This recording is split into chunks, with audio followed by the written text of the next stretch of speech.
Hey guys, Tisha here, and we are back for another Love and Marriage Huntsville review.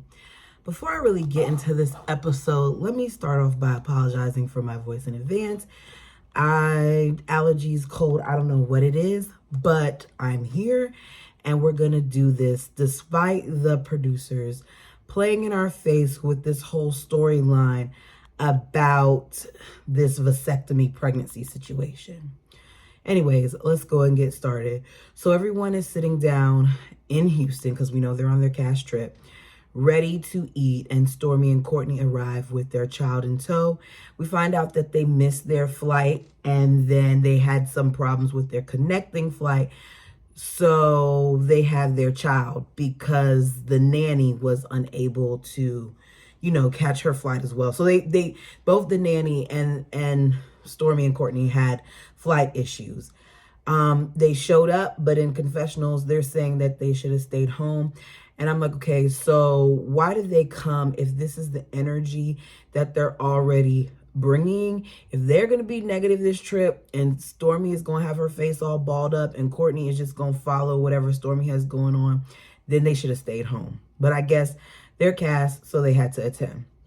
We then see Chris assisted Nell in making her plate, and Marceau points this out, and for some reason he's surprised by it.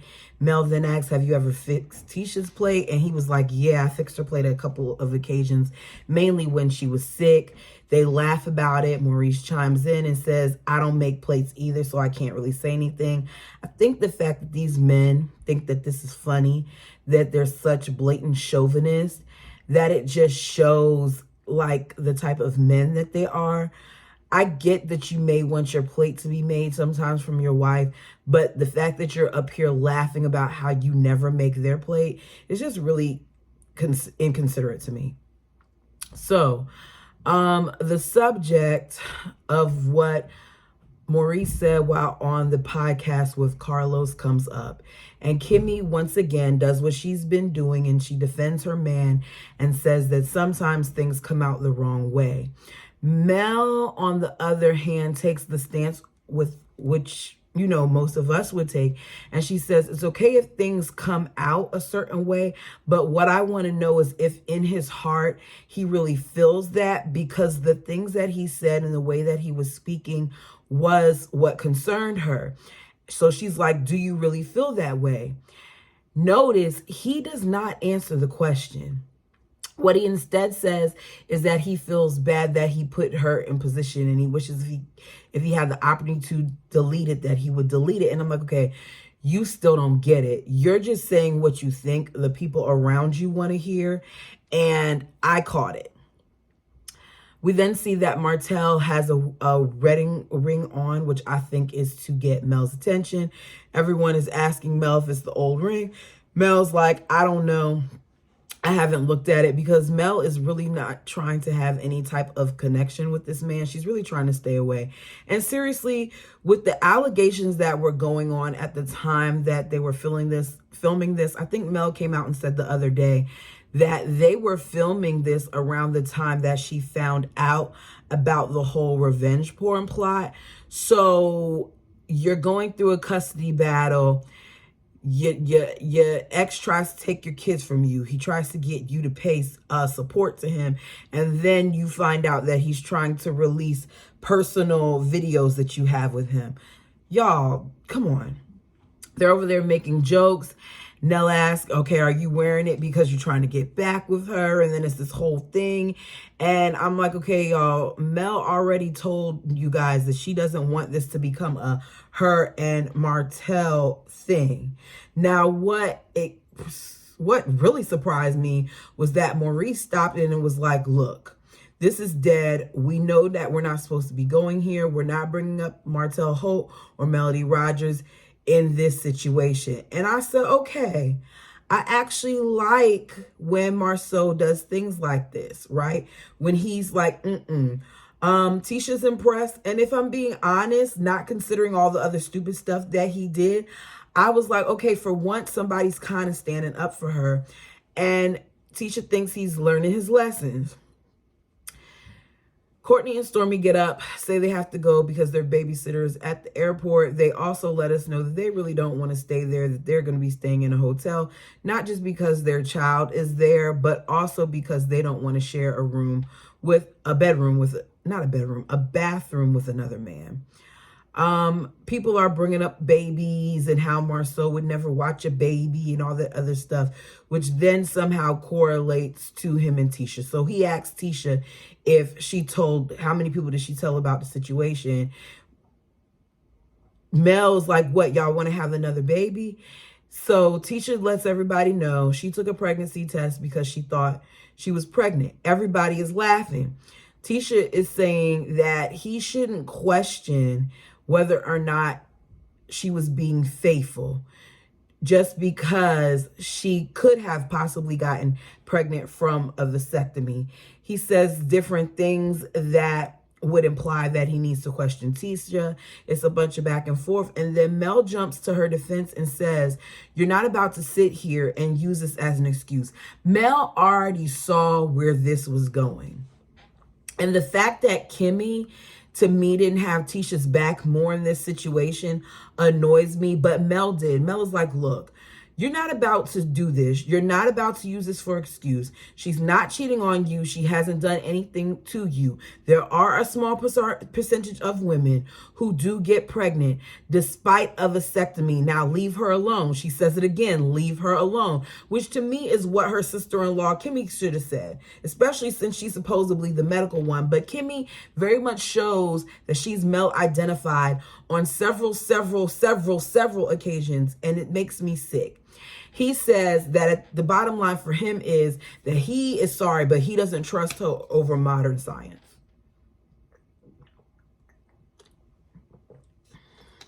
So Mel is like, despite her trusting you with the back photo and you not directly answering cheating allegations and whether you cheated or not, you don't trust her when she trusted you. Tisha says, I believe your word, so I want the same from you. And I'm like, okay, this man is not about to do that.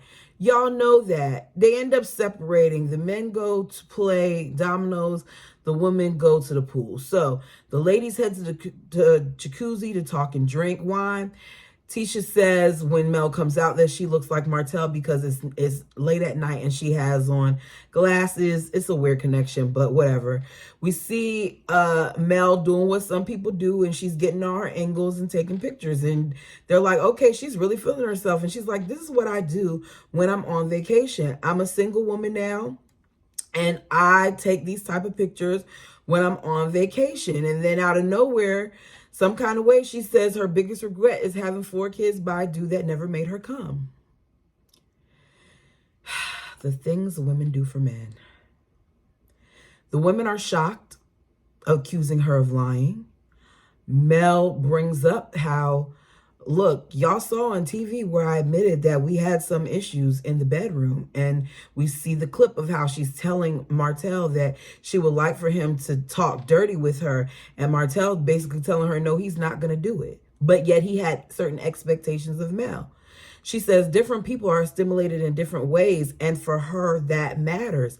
Kimmy agrees and says that it does require an emotional factor, that emotional factors matter for some people. And I'm sitting here like, okay, Kimmy, you can sit here and see that the emotional factor matters for Mel, but you can't understand that the emotional factor matters for you as well. And that may be part of the reason why you are struggling with connecting with your husband. I really believe that the chemo and the radiation is the major part, but I also believe that Kimmy is not emotionally there with her husband either, especially with her going on to talk about how she didn't feel protected by him. So Mel is like, look, for me, sex is not at the forefront of my mind and my relationships. For some people like Maurice, it is. Kimmy then says that the interview is very misleading and that it appears that way, but it's not really that way. And I'm sitting here like, okay, Kimmy, since the second half, well, shoot, we can say the whole season. Since we found out that you had cancer and you've now been clear of it, rather than showing us some of the things that you went through, or us, witnessing you go to the appointments or anything like that, you give us this whole storyline about this situation with you and your husband's need for sex and how you aren't satisfying him and all these other things for this entire season. So obviously, because that's what you're mainly giving us, sex is at the forefront of your relationship.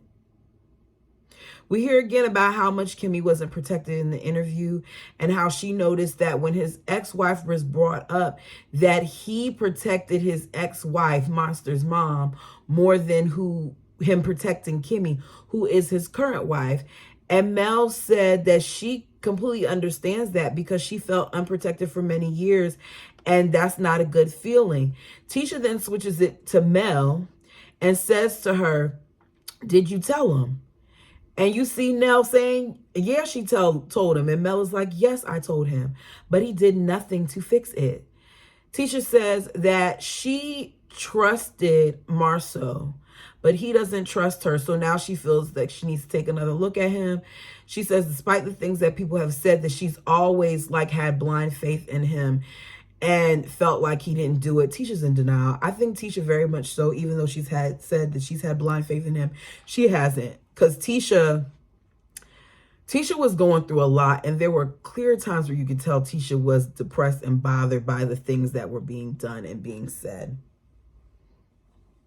Y'all, I promise. Yeah, it's glitter. It's a whole bunch of stuff going on over here. Sorry, I just looked at my shirt. Okay, we then see the men playing dominoes. Marceau is trying to act distressed about Tisha taking this pregnancy test. Chris says, have a discussion with her about it. And then let it go,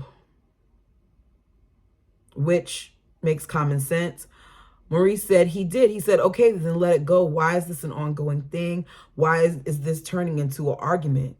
And we hear Martell and dumb behind Maurice fueling the fire by acting like he has a reason to be upset. They talk about how it's more probable for her to cheat than for his vasectomy to not work. Maurice says she has been pregnant before, so she took a test because of how she was feeling.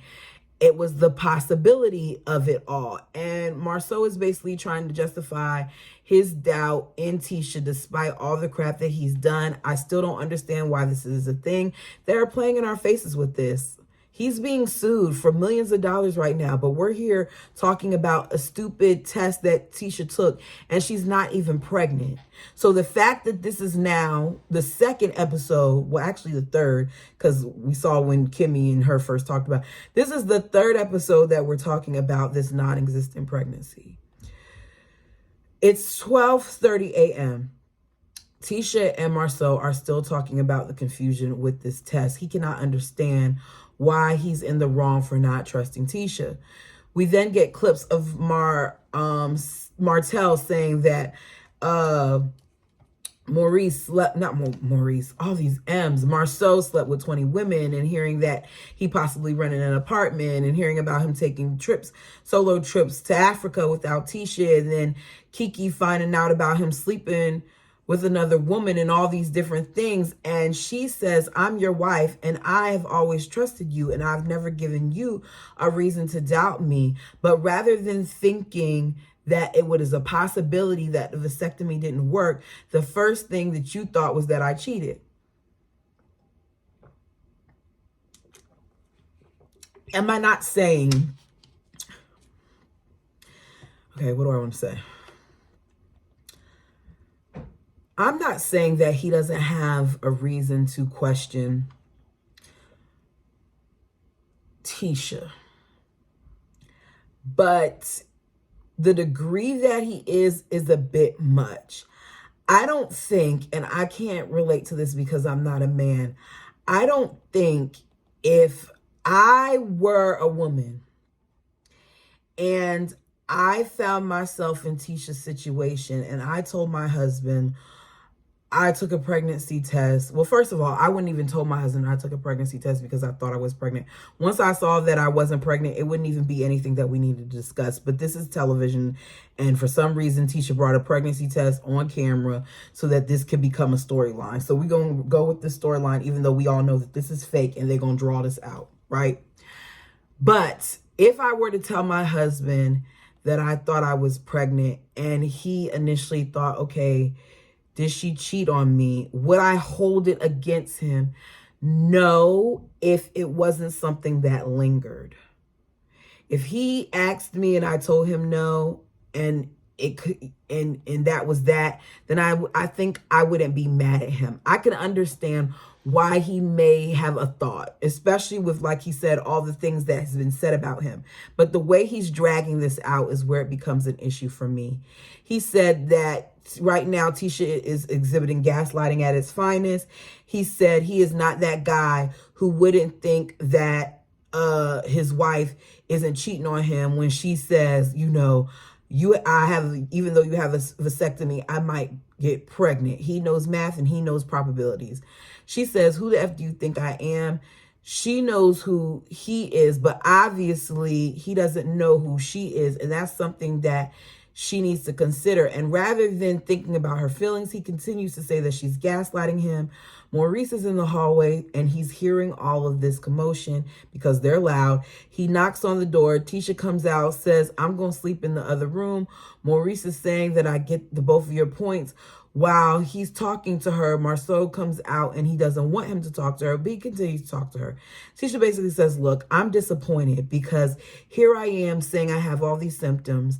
Let me take a test to see if this is the issue why I'm feeling this way. It's not okay.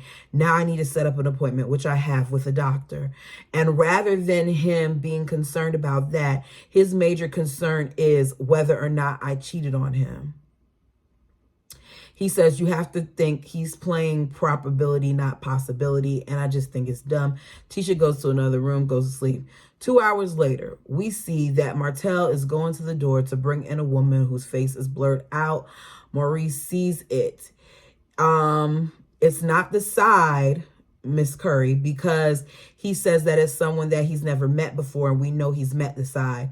Martell said he had a guest come because he's grown and he's single. It's funny how when this season started, he was with Sheree and we were seeing Sheree and the cast was acting like Sheree was such a big deal.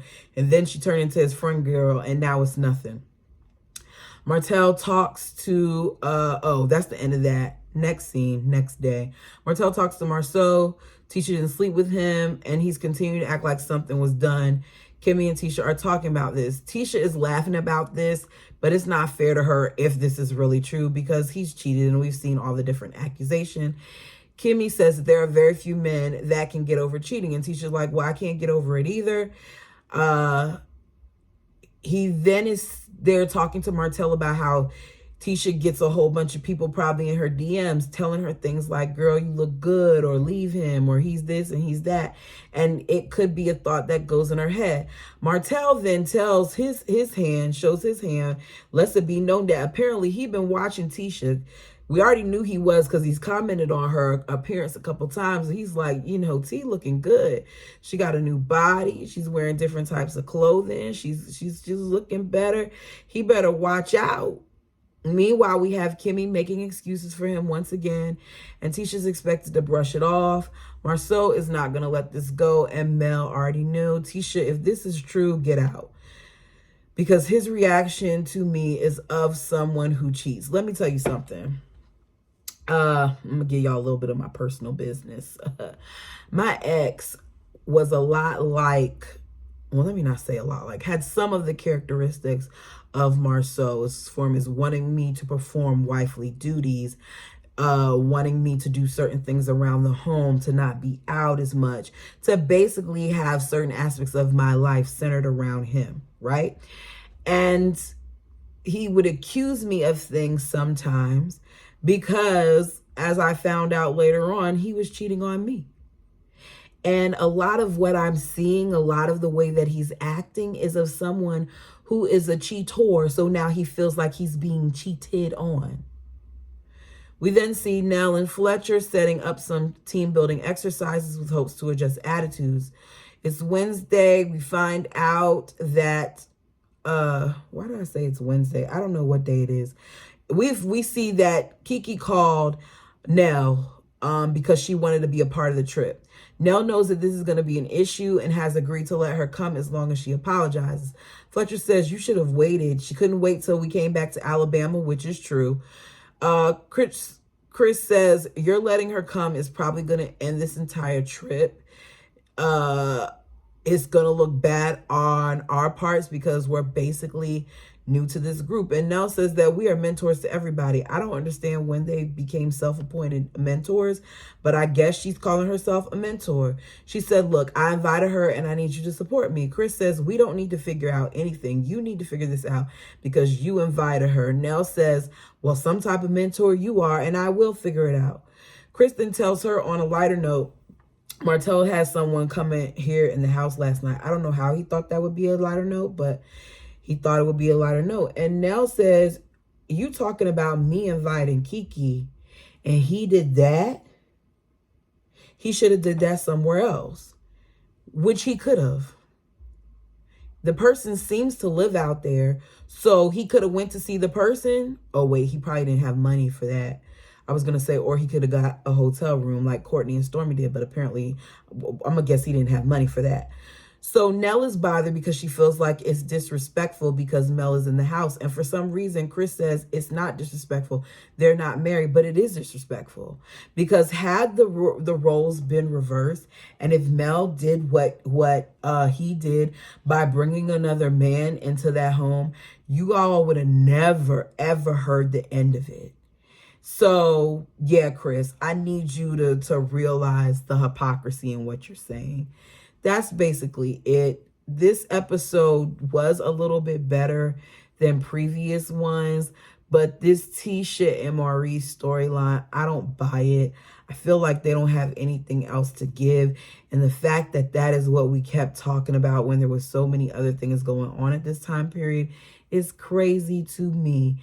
If there's something that I did not discuss that you want to mention, put it down in the comments below. I'll be more than happy to respond to you there. Please like the video if you have not already. I am on the road to 1,000 and I'm getting there. I'm past the halfway mark, which is very exciting. And I'm starting to see what is the beginning of my first milestone, because there is never going to be a finish line. Thanks for joining me. Until next time.